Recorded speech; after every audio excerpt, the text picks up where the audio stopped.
Hello, welcome to the second part of the presentation on fluid. We're going to quickly look at the purpose of drinking. First of all, to supply water, which is a fairly obvious one, so we're trying to supply fluids. Secondly, is to supply substrates in the form usually of carbohydrates. So drinks are an easy way to athletes to take on fluid and also fluid fuel at the same time. Drinks are sometimes easier to take than solid food during exercise and quite often before and after exercise as well. But there's not too many of us can actually eat on the go during an exercise session, although it is something you can train the body to be able to do and the gut to be able to do. Another purpose is obviously to prevent dehydration. We're trying to stop ourselves dehydrating, and we've seen in the first session on fluid how much performance can be affected by poor hydration levels. And lastly, to try and make sure we don't get post-exercise dehydration either. So we're drinking fluids for these reasons. And lastly, fluids are also used for electrolyte replacement. So if you look at most sports drinks, you'll find electrolytes such as sodium in the drink. The electrolyte, obviously we're losing some stuff in sweats, but electrolyte's very important for fluid balance in the body and also helps us actually replace fluid.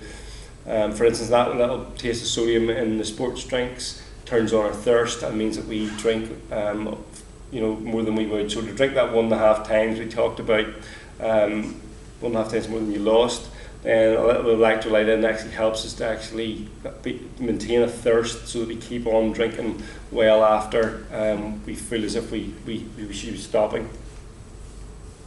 Some general guidelines on avoiding dehydration.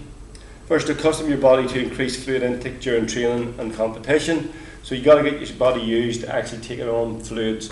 Sometimes they'll make us feel bloated, so we want to make sure during our training that we actually are able to train our gut to be able to deal with the extra fluid that we really need to take.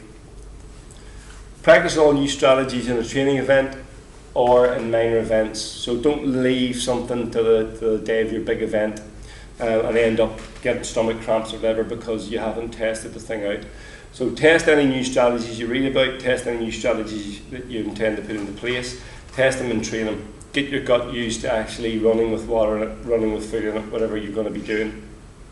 And then maybe take it one step further. If there's a minor event coming up, try it in that before you try it in a major event. Because obviously there is a difference between training and actual competition.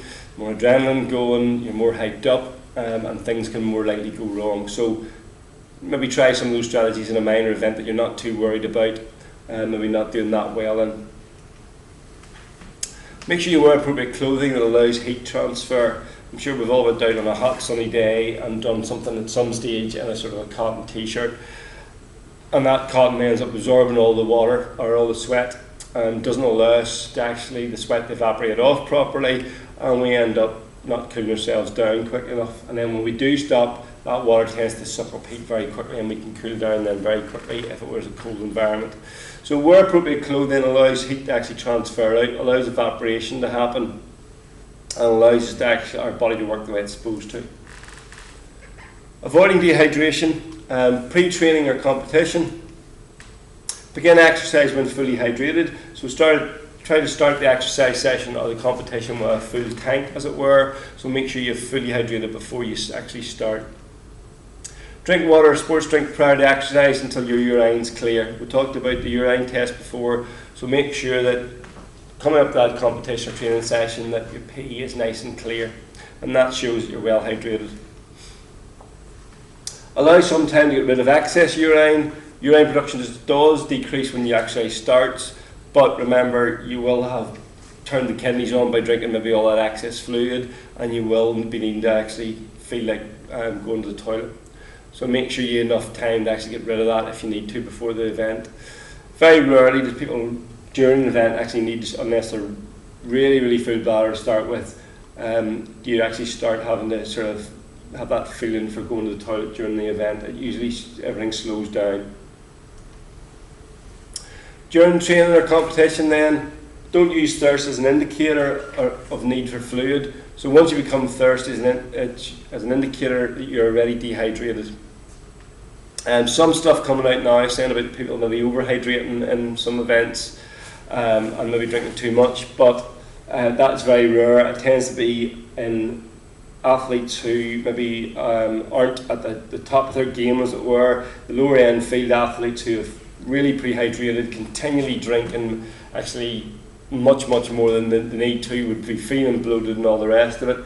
So for most of us, particularly if we're running at a reasonable level or competing at a reasonable level, sweating profusely, then we should be drinking often if we can, but not necessarily running around with 2 1.5 litre bottles of water in our hands.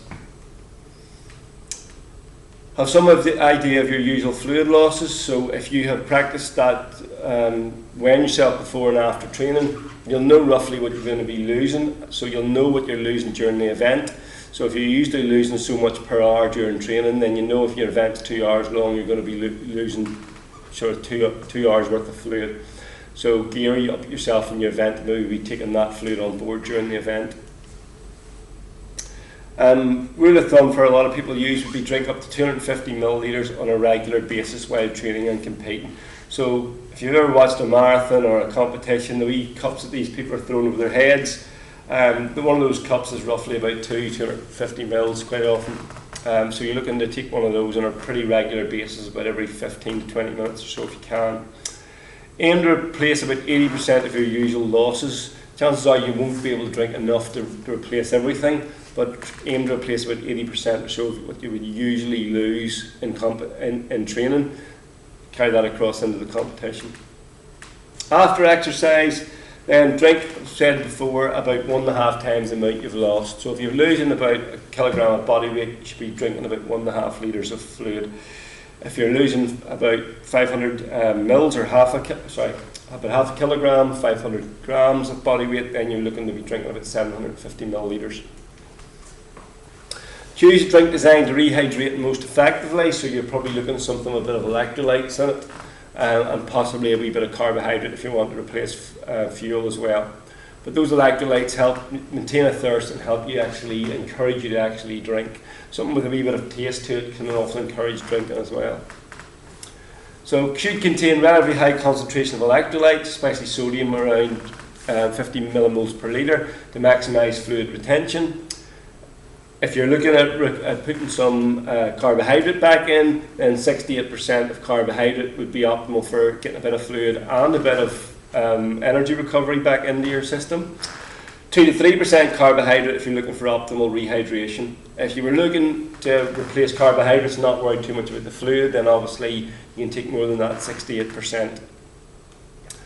But if rehydration is your prime objective after the exercise, then about 2 to 3% carbs, give you a bit of carbs, that will help optimise rehydration. Strategy for fluid replacement, then: do not rely on the sensation of thirst. By that stage it can be often too late and you're already dehydrated. Athletes should become accustomed to drinking without the thirst sensation, and you should know the amount of fluid you need to replace. Therefore you should have a plan to replace that fluid during the event. Make sure you prehydrate. Avoid carbonated drinks. Obviously carbonated drinks, fizzy, can cause bloating and stomach problems and give you gastrointestinal distress, so avoid carbonated drinks. Caffeine free, a lot of sports gels and stuff and some drinks now are actually having a bit of caffeine in them. Caffeine can turn the kidneys on and make you go to the toilet, obviously, and has been linked to hydration problems. You'll find most of the sports drinks have a very small amount of caffeine in them, and the same with the gels, and won't affect you too much, especially if it's during the competition itself. Taking large amounts of caffeinated drinks, however, such as Coke, tea, coffee, whatever, after an event could lead to you not maybe getting properly hydrated. So be careful of caffeine drinks as a rehydration tool. Some caffeine during an event, as long as it doesn't go over the amount that you're allowed under IOC rules, then probably isn't going to be the end of the world in terms of hydration, and can obviously have some benefits. So just be careful about caffeinated drinks with caffeine in them, and some of the gels available, and make sure you're drinking plenty with those. Usually you'd be looking at about a 68% solution to give yourself a balance between fluid replacement and some carbohydrate replacement. Temperature, the thing should be coldish, okay, so about 8 to 12 degrees there it has, so there should be a bit of a chill to it, and the fine gastric empty and how quickly fluids go out of the stomach will empty quicker if the drink is slightly chilled, okay. So your common fridge is about 4 degrees, so if you had a sports drink in the fridge, take it out for a wee while first, and that's around about the temperature you should be looking at. The drink should be palatable. Pick a drink you like the taste of. However, be careful if it's during an event. Something you like beforehand that's sweet, you might not like after a while if you've been exercising. So it should be lightly flavoured drink, something you like the taste of, but with a light flavour, not a strong flavour. Strong flavours tend to become unpalatable once you have been exercising, you're sweaty, you're tired, and those drinks suddenly become sickly sweet. That, you know, at other times maybe just taste ordinary, you know, a reasonable level of sweetness. So make sure you pick a drink you like and try to make one that's not too sweet.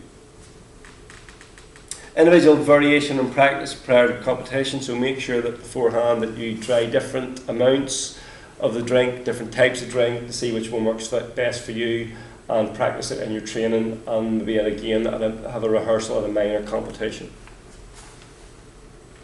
Okay, that's the end of part 2, and I'll see you in part 3.